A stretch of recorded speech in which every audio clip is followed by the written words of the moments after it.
Break के बाद आप सभी का स्वागत है सी न्यूज भारत में। नमस्कार, मैं हूं रत्ना। आइए रुक करते हैं न्यूज बुलेटिन की ओर। बात होगी जौनपुर की, जहां बारात में शामिल होने जा रही एक महिला से नकाबपोश बाइक सवार बदमाशों ने करीब 8 लाख रुपए कीमत का सोने का हार छीन लिया और फरार हो गए। साथ ही बात होगी राजगढ़ की, जहां शादी समारोह में शामिल होने जा रहे एक परिवार की कार डिवाइडर से टकरा गई, जिसमें 67 वर्षीय सरिता व्यास की मौत हो गई। ऐसी तमाम खबरों पर विस्तार से चर्चा करेंगे। शिवपुरी में महाशिवरात्रि की तैयारी में अग्रवाल समाज ने स्थानीय अवंतिका रेस्टोरेंट में भव्य कार्यक्रम आयोजित किया। इस आयोजन में भगवान शिव और माता पार्वती के विवाह के उपलक्ष्य में हल्दी और मेहंदी की रस्में श्रद्धा और उत्साह के साथ निभाई गईं। अग्रवाल समाज की सदस्य रेणु सिंघल ने बताया कि इसका उद्देश्य सनातन संस्कृति को बढ़ावा देना और युवा पीढ़ी को परंपराओं से जोड़ना है। कार्यक्रम में महिलाएं मंगल गीत गाती हुई हल्दी मेहंदी की रस्मों में शामिल हुई, जबकि हल्दी मेहंदी महादेव की जय जयकार, वरमाला पहनाए हम सब और निशानेबाजी जैसी प्रतियोगिताओं ने उत्सव में आकर्षण बढ़ाया। रेणु सिंघल ने समाज के अन्य सामाजिक कार्यों पर भी प्रकाश डाला, जिनमें असहायों को कंबल वितरित करना, गौ सेवा, पर्यावरण संरक्षण और बेटी बचाओ बेटी पढ़ाओ जैसे कार्यक्रम शामिल हैं। भक्तिमय संगीत और जयकारों से गूंजते इस आयोजन ने पूरे क्षेत्र में धर्म और एकता की मिसाल पेश की है। अग्रवाल समाज की महिलाओं का कहना है कि वो इस तरह के आयोजनों के माध्यम से समाज में हिंदुत्व और एकजुटता का संदेश देना चाहती हैं।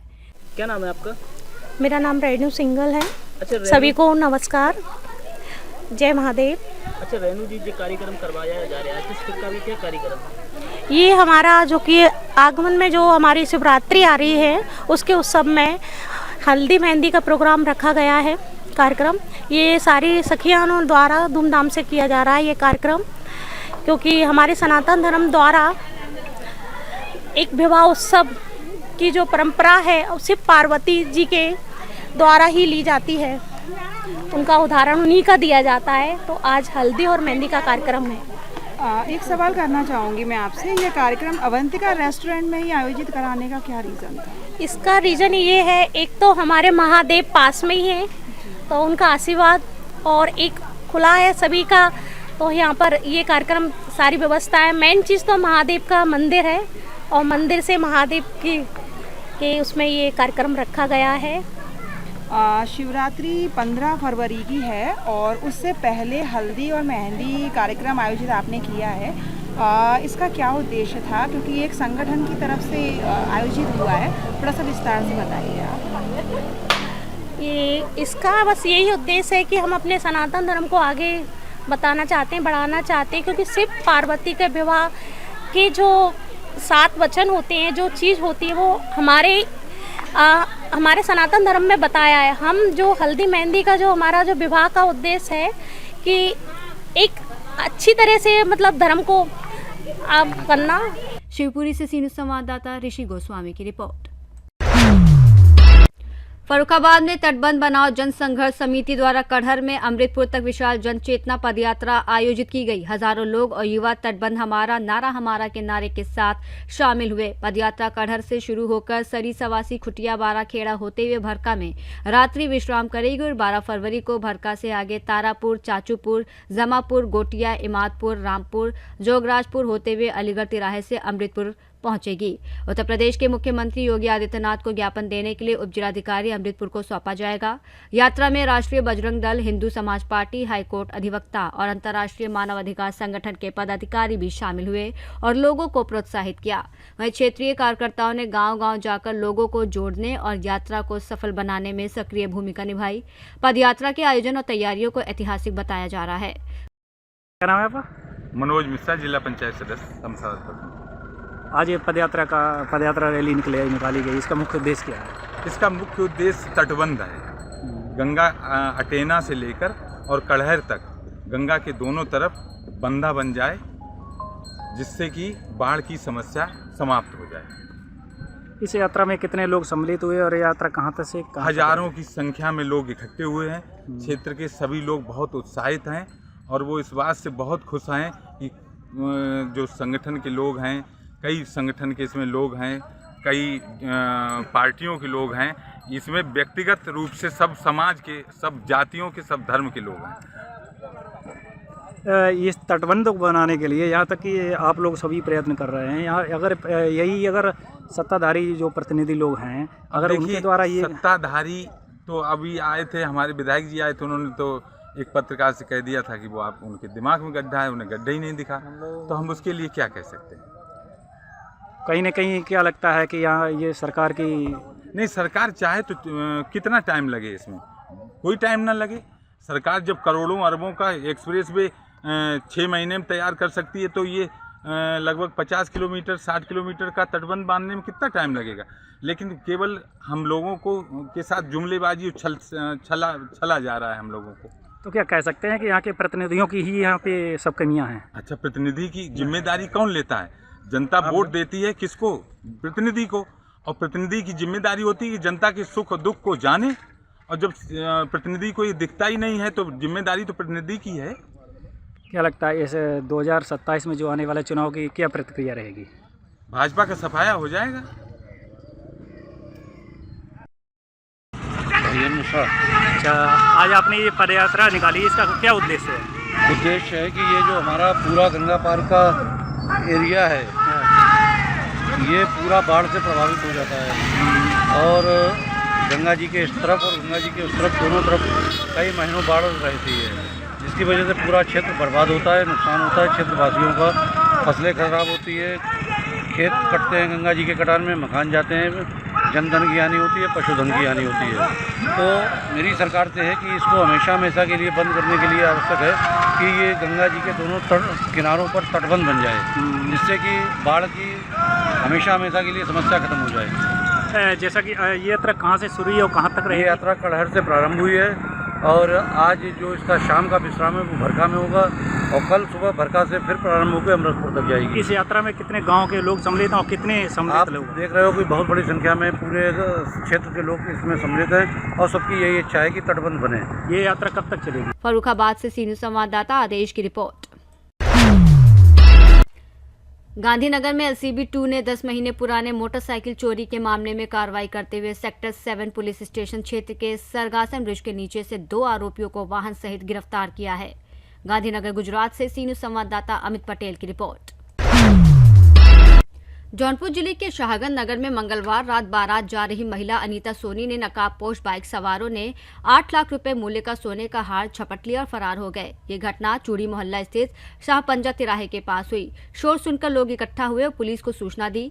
पुलिस ने मौके का जायजा लेकर CCTV फुटेज खंगालना शुरू किया है और पीड़िता की तहरीर पर गंभीर जाँच चल रही है।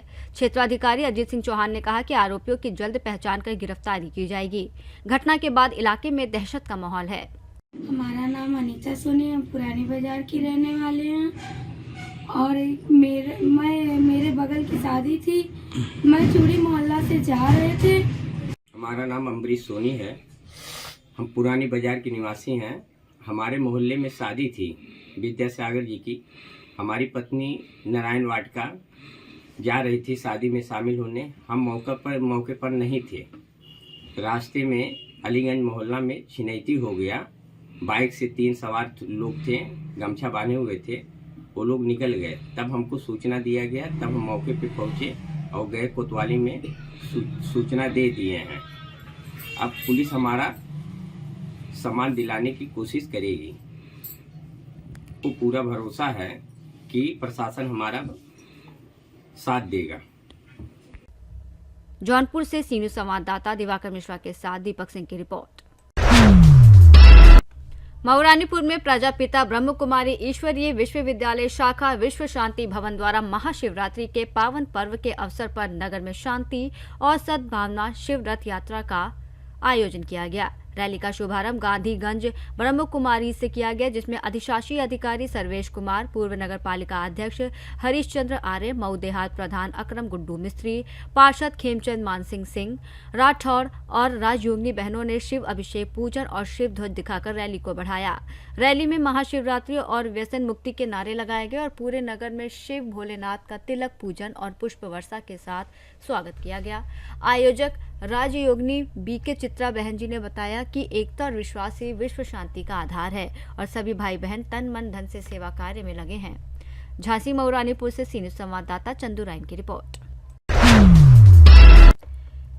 मिर्जापुर के हलिया विकासखंड के खुटहा गांव स्थित मनकामेश्वर महादेव मंदिर में चल रही विराट संगीतमय मानस प्रवचन कथा के तीसरे दिन बुधवार को श्रोता भाव विभोर हो गए। कथा व्यास विंध्य पीठाधीश्वर श्री श्री 1008 रामानुजाचार्य जगत गुरु स्वामी श्री लक्ष्मणाचार्य जी महाराज ने सीताहरण की मार्मिक कथा सुनाई, जिसमें पंचवटी में स्वर्ण मृग मारीच का प्रसंग, लक्ष्मण रेखा का उल्लंघन और रावण द्वारा छल पूर्वक सीता के अपहरण का विवरण शामिल था। रावण द्वारा पुष्पक विमान में सीता जी को ले जाने और जटायु के वीरतापूर्ण संघर्ष बलिदान ने श्रोताओं को गहराई से प्रभावित किया। इस अवसर पर भानु तिवारी, जेपी तिवारी, धीरज मिश्रा, राकेश तिवारी, पिंकेश सिंह, उमानाथ मिश्र, राजू शुक्ला और बावन दास केशरी मौजूद रहे। मिर्जापुर से सी न्यूज संवाददाता अंकित मिश्रा के साथ राकेश कुमार तिवारी की रिपोर्ट। मिर्जापुर के हलिया क्षेत्र में राष्ट्रीय मानव अधिकार आयोग की स्पेशल मॉनिटर डॉक्टर पूनम मलकोंडिया ने बुधवार को महूगढ़ गांव स्थित कस्तूरबा गांधी आवासीय बालिका विद्यालय का निरीक्षण कर छात्राओं की शैक्षिक गुणवत्ता परखी। कक्षा 7 की छात्रा निशा ने अंग्रेजी पढ़कर सुनाई और सही उच्चारण पर स्पेशल मॉनिटर ने उसकी सराहना की, जबकि कक्षा 8 की छात्राएं कृषि आधारित 4 उद्योगों के नाम नहीं बता सकी, जिसे स्पेशल मॉनिटर ने समझाया। उन्होंने कंप्यूटर कक्ष, रसोई और आवासीय परिसर का निरीक्षण कर प्रधानाध्यापिका विभा सिंह को सुधार के लिए निर्देश दिए। इसके अलावा प्राथमिक विद्यालय छतरिया और कंपोजिट विद्यालय ड्रम्डगंज का निरीक्षण किया, जहां बच्चों ने गणित के सवाल हल किए। कक्षा 6 के बच्चों के लिए बेंच, अतिरिक्त कक्ष और खेल मैदान की मांग भी सुनी गई। बच्चों को ट्रॉफी वितरित कर उत्साहवर्धन किया गया। वहीं स्थानीय निवासियों द्वारा देवता प्रसाद जूनियर हाई स्कूल ड्रम्डगंज के कागज पर चलने का आरोप मिलने पर बीएसए अनिल कुमार वर्मा को जांच और कार्रवाई का निर्देश दिया गया। इस दौरान जिला कार्यक्रम अधिकारी वानी वर्मा, बीओ प्रकाश चंद यादव, डीसी निर्माण अजय कुमार सिंह, प्रधानाध्यापक अखिलेश त्रिपाठी और अन्य अधिकारी मौजूद रहे। मिर्जापुर से सी न्यूज संवाददाता अंकित मिश्रा के साथ राकेश कुमार तिवारी की रिपोर्ट। सहारनपुर में आगरा मुंबई हाईवे पर मंगलवार को इंदौर से शादी समारोह में शामिल होने जा रहे एक परिवार की कार डिवाइडर से टकरा गई, जिसमें 67 वर्षीय सरिता व्यास की मौत हो गई और उनके पति सुरेश व्यास 72 और बेटी ज्योति जोशी 52 गंभीर रूप से घायल हो गईं। दुर्घटना के दौरान कार चला रहे सुरेश व्यास को हाईवे पर नींद की झपकी आ गई, जिससे वाहन अनियंत्रित होकर डिवाइडर से टकराया और कार का अगला हिस्सा बुरी तरह क्षतिग्रस्त हो गया। स्थानीय लोगों की मदद से घायलों को सहारनपुर सिविल अस्पताल पहुंचाया गया, जहां प्राथमिक उपचार के बाद उन्हें शाहजहांपुर जिला अस्पताल रेफर किया गया। टीआई आकांक्षा हाड़ा ने बताया कि मृतका के परिजनों को सूचना दे दी गई है और पुलिस ने मर्ग कायम कर जांच शुरू कर दी है। राजगढ़ से सी न्यूज संवाददाता जावेद की रिपोर्ट। श्रीगंगानगर के मांझूवास गांव स्थित जीएसएस में बुधवार को भीषण आग लगने से क्षेत्र की बिजली आपूर्ति पूरी तरह ठप हो गई। आग मुख्य ट्रांसफार्मर में लगी, जिससे लाखों रुपए के नुकसान की आशंका है। प्रारंभिक जानकारी के अनुसार आग का कारण शॉर्ट सर्किट हो सकता है, जबकि विद्युत विभाग मामले की जांच कर रहा है। मुख्य ट्रांसफार्मर के जलने से आसपास के गांव और कृषि क्षेत्रों की बिजली बाधित हो गई, जिससे ग्रामीणों और किसानों को परेशानी हुई। बिजली विभाग के अभियंता, लाइनमैन और तकनीकी कर्मचारी मौके पर पहुंचकर आग पर काबू पाने और नुकसान का आकलन करने में जुट गए हैं। अधिकारियों ने बताया कि बिजली आपूर्ति बहाल करने में लंबा समय लग सकता है और फिलहाल वैकल्पिक व्यवस्थाओं की संभावना तलाश की जा रही है। श्रीगंगानगर से सी न्यूज संवाददाता हेमंत कुमार के साथ कैमरामैन राकेश असेरी की रिपोर्ट।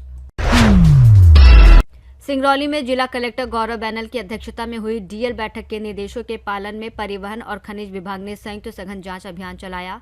अभियान के दौरान ओवरलोड राखर, कोयला, रेत और गिट्टी के अवैध परिवहन, बिना तिरपाल परिवहन और प्रदूषण मानकों के उल्लंघन पर कार्रवाई की गई।